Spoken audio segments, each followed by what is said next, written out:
इसलिए डोमिसाइल नीति को आराम से लागू किए माननीय मुख्यमंत्री जी, मगर 25 जून को उसको निरस्त कर दिए। अब जब निरस्त कर दिए, क्योंकि हम सरकार के मंत्री थे, ना चाहते हुए भी हमें स्वीकार करना पड़ा महोदय। प्रस्ताव आया मेरे पास नियोजित शिक्षकों को लेटरल एंट्री शिक्षक बनाने का।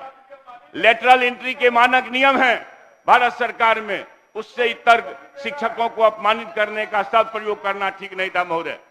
मैंने तब संचिका पर दिया और यह कि नहीं, लेटरल एंट्री शिक्षक का हम विरोध किए महोदय, तब उसका नाम विशिष्ट शिक्षक नियावली हुआ महोदय। मैं आप लोगों से कहना चाहता हूं महोदय, पदस्थापन की क्रूर नीति के कारण हजारों शिक्षक शिक्षिकाएं योगदान नहीं किया है महोदय। मैं माननीय मंत्री जी से यह चाहूंगा कि एक श्वेत पत्र जारी करे जिला वाइज कि कितने लोगों का पदस्थापन के लिए चिट्ठी गई, कितने बच्चे बच्चियों ने ज्वाइनिंग नहीं किया और ज्वाइनिंग करके कितने बच्चों ने छोड़ दिया। मैं आप लोगों से कहना चाहता हूं महोदय, पदस्थापन की क्रूर नीति के कारण हजारों शिक्षक शिक्षिकाएं योगदान नहीं किया है महोदय। मैं माननीय मंत्री जी से यह चाहूंगा कि एक श्वेत पत्र जारी करे जिला वाइज कि कितने लोगों का पदस्थापन के लिए चिट्ठी गई, कितने बच्चे बच्चियों ने ज्वाइनिंग नहीं किया और ज्वाइनिंग करके कितने बच्चों ने छोड़ दिया। दोस्तों नमस्कार, मैं हूं राकेश कुमार, आप देख रहे हैं मत अभिमत। आज सदन में पूर्व शिक्षा मंत्री प्रोफेसर चंद्रशेखर ने जो खुलासा किया, उससे स्पष्ट लगता है कि ये बिहार के युवाओं के साथ जो हकमारी हुई है डोमिसाइल नीति को हटाकर उसका सारा श्रेय जाता है इन ब्यूरोक्रेट्स पर। देखिए, चंद्रशेखर शिक्षा मंत्री थे और अपर मुख्य सचिव थे के पाठक। के पाठक के आने के साथ ही शिक्षा मंत्री और के पाठक में एक तल्खी शुरू हो गई थी, क्योंकि के पाठक अपनी मनमानी पर लगे हुए थे और शिक्षा मंत्री की स्थिति ये हो गई थी कि ऊपर से नीतीश कुमार के चहेते के पाठक और शिक्षा मंत्री दूसरे दल के मतलब राजद के। अब इस स्थिति में समन्वय बैठ नहीं रहा था और तल्खी इतनी बढ़ गई कि कुछ दिनों तक, महीनों तक ऐसा भी समय आया जब शिक्षा मंत्री अपने दफ्तर तक नहीं जाते थे। लेकिन आज बहुत से जब चर्चा के दौरान सदन में उन पर कुछ आरोप लगाए गए तो उसका उन्होंने बिंदुवार जवाब दिया और जवाब ऐसा कि स्पष्ट हो जाएगा कि के पाठक की कार्यप्रणाली क्या थी और किस तरह जो बार बार उन पे आरोप लगता रहा है कि उनका झुकाव यूपी के तरफ है और बिहार के युवाओं के भविष्य के साथ उन्होंने खिलवाड़ किया है, ये कहीं ना कहीं उनके जवाब से साबित होता है। आपको याद होगा कि 7 जून 2023 को के पाठक आए थे अपर मुख्य सचिव शिक्षा विभाग के पद पर और तब से जो तल्खियां शुरू हुई, जो विवाद शुरू हुआ, जो हंगामा शुरू हुआ, वो आज उसकी परिणति नियोजित शिक्षकों के इतने विशाल प्रदर्शन और आंदोलन से हो रहा है। इस बीच में उनके कितने ही फरमान वैसे आए और व्यवहारिक, जिसको लेकर विवाद चलता रहा, स्कूल के टाइमिंग को लेकर, जिसको लेकर आज सदन में मुख्यमंत्री भयानक रूप से भड़क गए और कहे कि मेरी भी बात नहीं मानता है, अच्छा मैं आज ही बुलाकर ठीक करता हूं। तो ये सारी चीजें चल रही थी उसमें, जब के पाठक या ब्यूरोक्रेट्स इतने हावी थे कि नीतीश कुमार ने शिक्षा मंत्री को ही हटा दिया और के पाठक बने रहे। हालांकि उस समय के पाठक भी कहीं ना कहीं परेशानी में थे, वो छुट्टी में चले गए थे, छुट्टी को बढ़ा रहे थे और इस तरह की बात की गई थी कि सीएम ने उनको बुलाया है, उनको समझाया है, फिर वो वापस आए हैं।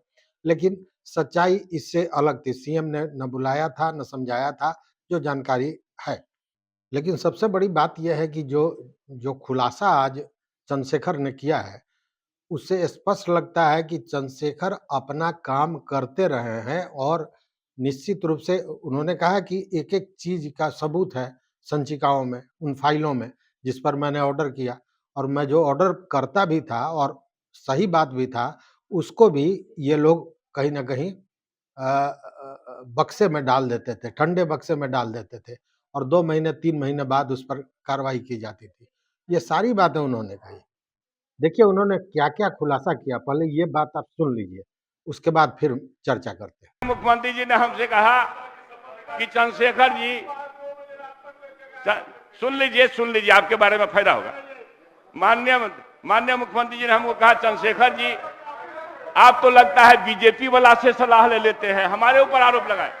आप लगता है बीजेपी वाला सलाह ले लिए, लेकिन मेरे हर मांग को, एक आध को छोड़ करके मेरे प्रस्ताव लिखित जो हैं, मेरे पास दस्तावेज है डेट सहित, मेरे हर मांग को, सुधार के हर मांग को माना गया। मगर 5 महीना के बाद, 2 महीना के बाद, 1 महीना के बाद, 3 महीना के बाद फिर मैंने इस तरह से, मैं एक बार महोदय ये डेट वाइज लाया हूं, 30 मई 2023 को बीपीएससी ने विज्ञापन जारी किया। 30 मई 2027, सुन लीजिए, आप लोगों को शायद सुविधा होगी। 30 मई 2027 को विज्ञापन जारी हुआ महोदय, और नए एसीएस का पदस्थापन 7 जून को हुआ। प्रथम विज्ञापन से लेकर के नया एसीएस के आने में 1 महीना 7 दिन का अंतर है लगभग, और 1 महीना 7 दिन के अंतर जब प्रथम विज्ञापन में है, तो बीपीएससी में ऐसे महान एसीएस का क्या क्या योगदान है, हमको जरा बताया जाए महोदय। ये पूरी तरह से महागठबंधन सरकार ने और अपने इशू को रखा, और हर समय ये कोशिश किया कि हम बेहतर शिक्षा के क्षेत्र में कर सके महोदय। मैं महोदय ये कहना चाहता हूं, हमारे नए जो एसीएस साहब आए, आते आते बीपीएससी के अध्यक्ष से उलझ गए। ये सार्वजनिक है, सब जानते हैं। फिर उलझ गए, पता नहीं उलझने में उनको माहिर है और क्या करते हैं महोदय। डोमिसाइल मुद्दा एक बड़ा इशू था महोदय। डोमिसाइल नीति महागठबंधन के एजेंडे का विषय था। डोमिसाइल नीति लागू करने के लिए माननीय मुख्यमंत्री जी की सहमति हुई। देश के, हमको आश्चर्य महोदय कहते हुए कि हम नियावली लेके जाते थे, विजय बाबू हर्ष में रहते थे। नियावली है उत्तराखंड में, गुजरात में, महाराष्ट्र में, वेस्ट बंगाल में, पता नहीं अधिसंख्य राज्यों में डोमिसाइल नीति, झारखंड में डोमिसाइल नीति लागू है, मगर अधिकारी पढ़ाते थे ना, सब निरस्त हो गया। मेरी चुनौती है, अगर निरस्त हुआ है उत्तराखंड का, अगर निरस्त हुआ है छत्तीसगढ़ का या देश के अन्य राज्यों का, तो मैं सरकार से जवाब चाहूंगा कि कब निरस्त हुआ और अभी कौन सा डोमिसाइल नीति चालू। लेकिन आज तक मतलब जवाब देंगे केवल सिंचाई विभाग पर भाई। महोदय चूंकि हमको आरोपित किया गया है महोदय, हमको आरोपित किया गया है, जवाब देने दीजिए महोदय। मैं इसलिए डोमिसाइल नीति को आराम से लागू किए माननीय मुख्यमंत्री जी, मगर 25 जून को उसको निरस्त कर दिए। अब जब निरस्त कर दिए, चूंकि हम सरकार के मंत्री थे, ना चाहते हुए भी हमें स्वीकार करना पड़ा महोदय। अब केवल 5 मिनट बचा है चंद्रशेखर महोदय, 5 अगस्त। चंद्रशेखर जी केवल 5 मिनट बचा आपका महोदय। अब लोग डिस्टर्ब किया महोदय।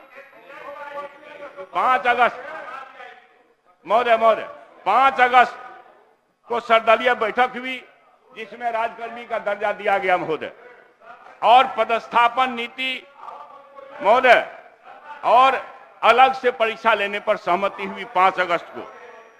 निगेटिव मार्किंग हटाने के लिए जब मैंने कोशिश किया, 2/6/2023 को लिख के दिया, लेकिन उस समय नहीं मानी गई। 18/8 मेरे सलाह के 2 महीना के बाद बीपीएससी परीक्षा से निगेटिव मार्किंग हटाई गई महोदय।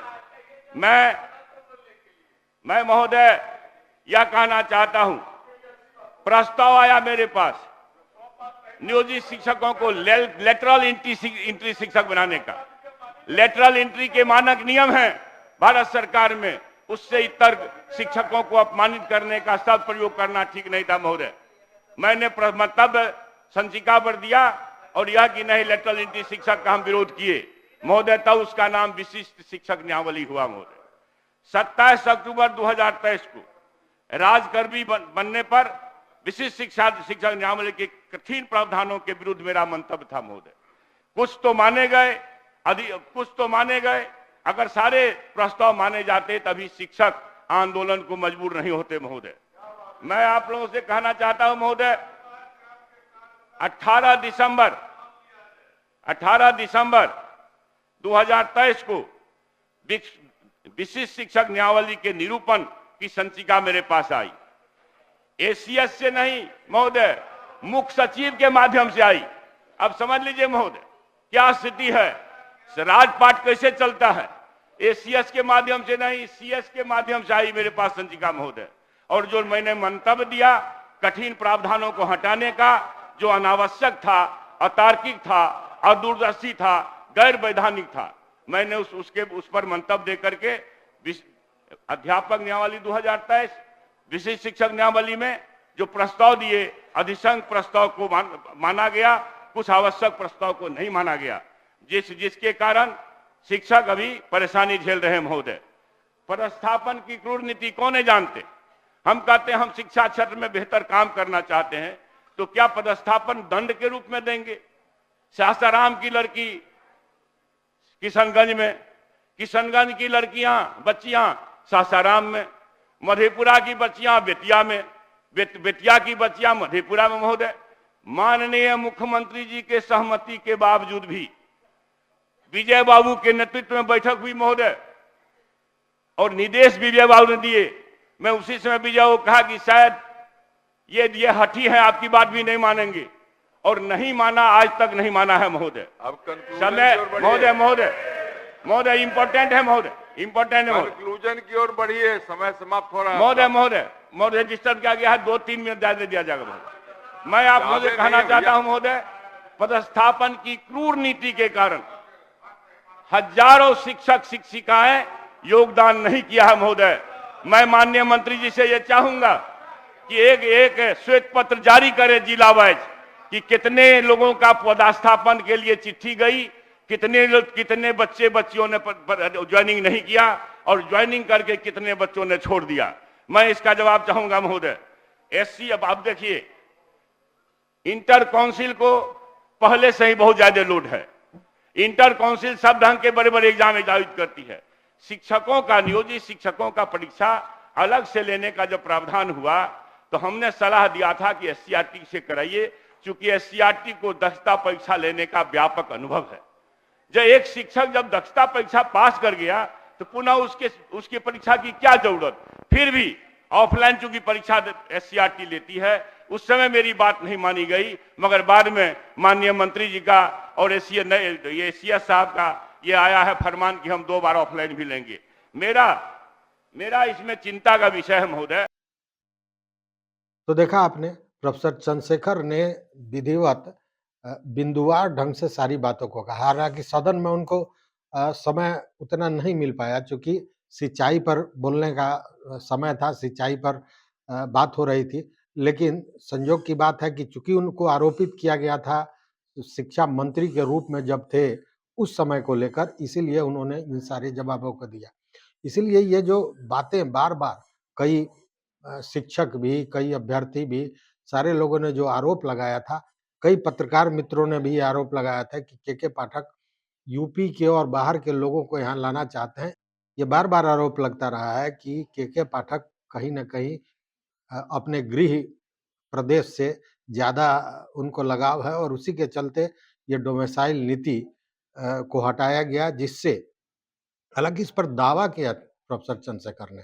आपने सुना ना कि अन्य राज्यों में डोमिसाइल नीति लागू है, लेकिन यहाँ लागू पहले कर दिया गया था और बाद में फिर 25 जून को मुख्यमंत्री द्वारा इसको निरस्त कर दिया गया। और इसमें सबसे बड़ा बात उनको समझाया जो गया था ब्यूरोक्रेट्स द्वारा, वो यही कि सारे प्रदेशों में डोमिसाइल नीति को हटा दिया गया है, इसलिए यहाँ भी हटा दिया जाए।